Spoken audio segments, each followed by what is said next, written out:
What's happening, everyone? No, I am not getting a haircut. I'm actually upstairs in the pool hall at Marcus Samuelson's Red Rooster here in Overtown. It's his annual Overtown EatUp, part of the South Beach Food and Wine Festival. He's invited us in. We're gonna go talk to some chefs, try some food, talk to Marcus a little bit. I'm just ready to eat and ready to explore South Beach Food and Wine. We're here. So Marcus, I'm curious, man, you know, when you first looked at this neighborhood, I know that you had done Harlem, so you know what a gentrifying neighborhood looks like, but you also have just an immense respect for the black community and staying home. Yeah. But when you first looked here, understanding the history and all that, was there any hesitation? Did you think, I don't know if Overtown's ready for this. I don't know if I'm ready for this. Was there, what went through your mind? What was your process? So I would think about what the generation before, the Leah Chases, the Sylvia Woods, etc., has done, the Patrick Clark for chefs like me. So when you're a chef with a large platform, sometimes you don't choose. You got to go. You got to do it. Because I know what it would do for this community, because we've done it in Harlem.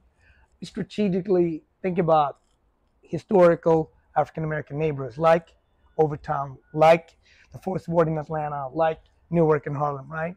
So even if it wouldn't be packed right away, that's okay, because the vision is not for it. It has to be a, why we're rushing? Let's become good. Let's be part of the neighborhood. Let's employ people. Let's figure it out, you know, and let's work. But at the end of the day, you got to run a business. You got to be profitable, and you got to inspire the next generation. Right, right. Well, again, man, I have to say, you know, as the South Beach Food and Wine Festival is taking place, you know, much further east for the most part, you know, on the beach, and why not South Beach? I mean, it's beautiful here today. You kept it in the community. Oh, yeah. Yeah, it took a Marcus Samuelsson, though, to draw what you've drawn here. But I look around, man, and I see the diversity in your dining room today. And you're pulling these folks, man, not just the community, but you're pulling people from outside the community. South Beach Food and Wine is arguably the biggest food festival in our country, right? But think about if you're a black and brown business and you see the planes coming in and you see the tourists coming, but it doesn't impact your business. Now, that's not fair. The people that makes the fabrics of this community, whether you go to Little Haiti or you go to North Miami, our mom and pops, when you drive on the highway and you look right and left, the mom and pop stores that have struggled, maybe before COVID, during COVID, and post. So this is an opportunity to highlight those businesses. And my whole point about being a big, famous chef is like, see them and acknowledge it. What's the point otherwise? You know what I mean? For me, it's like, what's the point? My man. No. Well, you've been very generous with your time. I know you got 1,000 people showing up out there. You got a few hands to shake, so I'm going to let you go. Thank you, man. Our brother, it's good to see you, man. Good. Thank you, Enjoy the festival.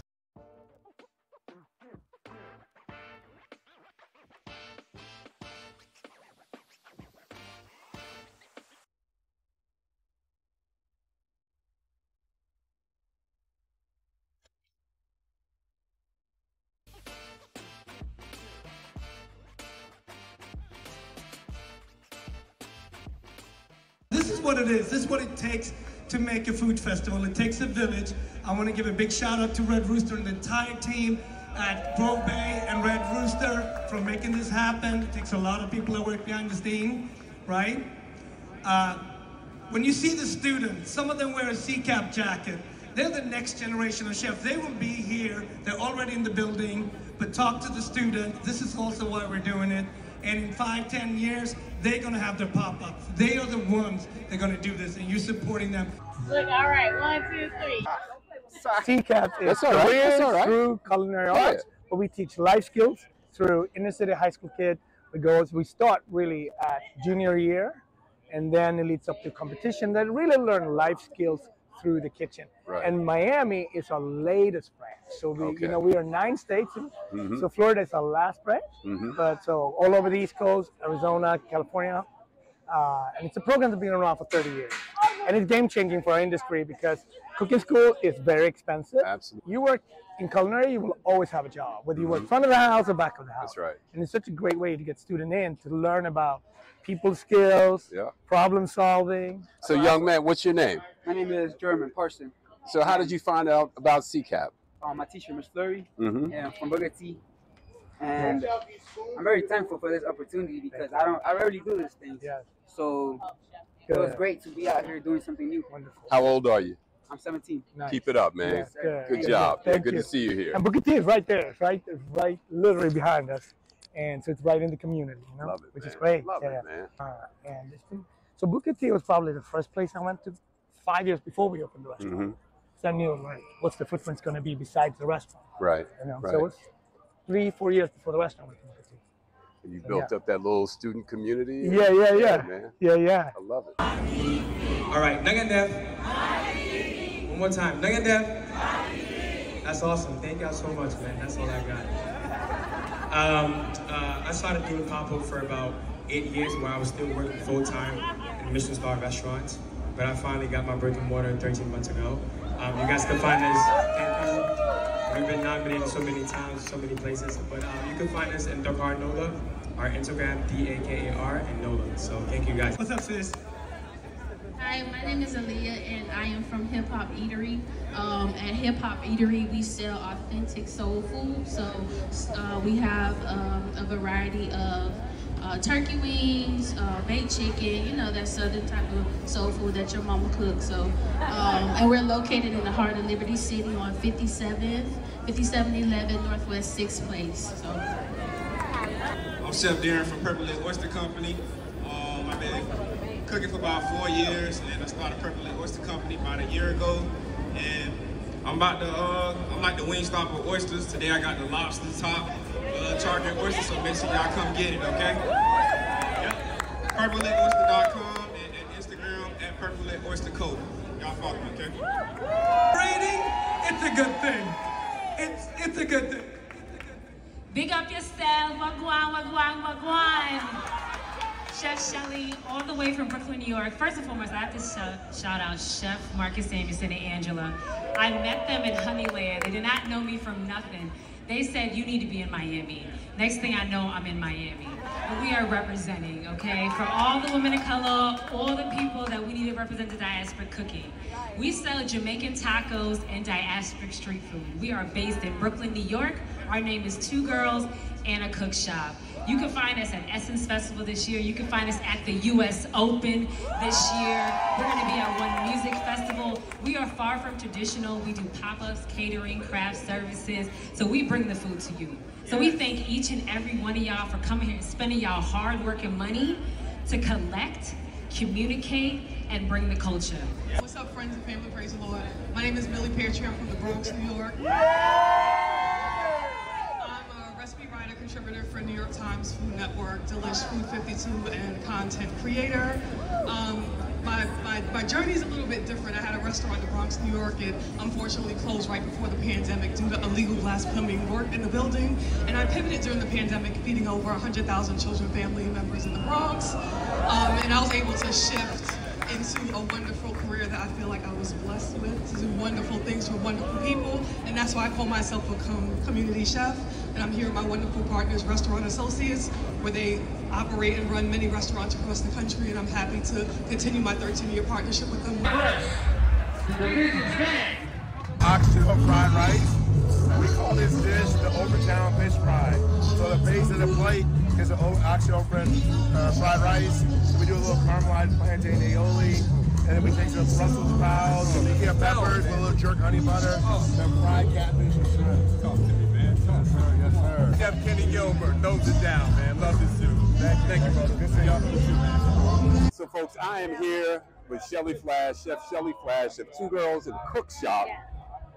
Jamaican tacos. Now, one of the things that really caught my attention was you said this is not fusion. No, it's not. Tell me about what this is. This is culture blended. I love that. We take a lot of pride on paying homage to the culture that we are representing. In Jamaica, they like to say out of many one people. We like to say out of many one cultures. A lot of people came through that diaspora sector. We always want to think it's just an African thing. It's more than that. It's anybody that has come from their homelands and brought their food with us. So what we're doing is making sure that we're speaking to the young lady that is making tortillas in Mexico. We're speaking to those in Japan that are making sushi wraps or egg rolls. You know, we want to make sure that we're doing it right. We're not just saying, let's just match these flavors together. We want to show integrity and homage to their techniques, their history, their stories, and what food meant to them. So when we are blending these cultures together, they get a feel that it's still theirs and it's ours at the same time. This is something me and my daughter came up with. And we were like, Mom, I'm a second gen, you're a first gen. How do we represent our story? We were just like, we have to make sure that we are unapologetically ourselves and that we're telling the story of our experience. Yeah. Now your family is from Jamaica, but you were born here in Florida, I understand, but then moved to New York, correct? I was the first one. I was the first one born here. My grandmother actually came over here in 1982. I'm aging myself. Yeah. She came over and I was the first one born here. And then I lived here most of my life. And then I've been in New York for 10 years now. I got it, I love Florida. It will forever be a part of me. That's why we did the sweet tea today. Yes. But New York, boy, it raised you. New York, raised you New York will raise you. Oh yeah, right. Those streets will teach you. Now a little homage to Marcus Samuelsson. You see what he's done in this community. 100%.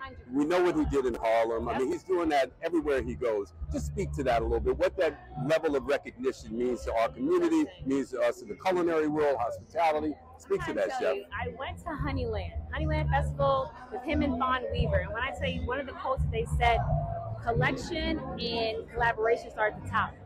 Competitive start at the bottom. And that's what Marcus is doing. He is collaborating and bringing our community together. I have my own business. He saw something else to me. And I said, hey, Marcus, I want to be in Miami. He said, we're going to get you to Miami.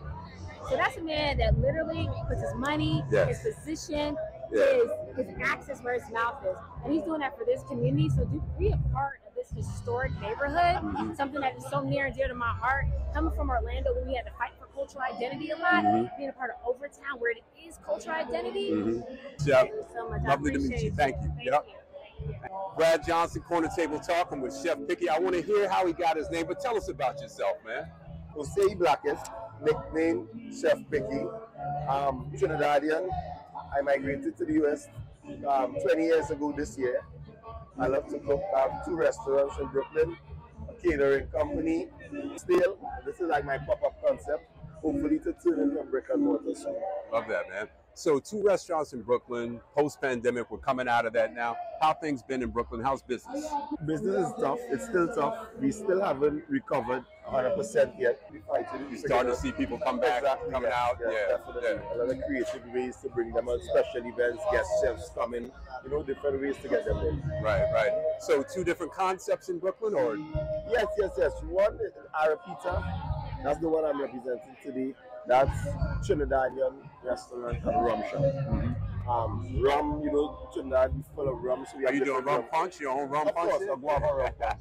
Yeah, and then we have this Trinidadian food. So a lot of people do Caribbean food, but I decided to focus mainly on Trinidadian cuisine. I just wanted to show how I grew up on. I'm a big fan of roti. Now, I have one of my old business partners, an artist, Alvin Clayton, is Trinidadian, makes a fantastic oxtail roti. Got anything like that on your menu? So actually, the funny thing you said that. So Smorgasburg, the food market that I'm in New York, there's one in Miami also. That's where I started everything on sale last year. And one of my new featured items is an oxtail burrito.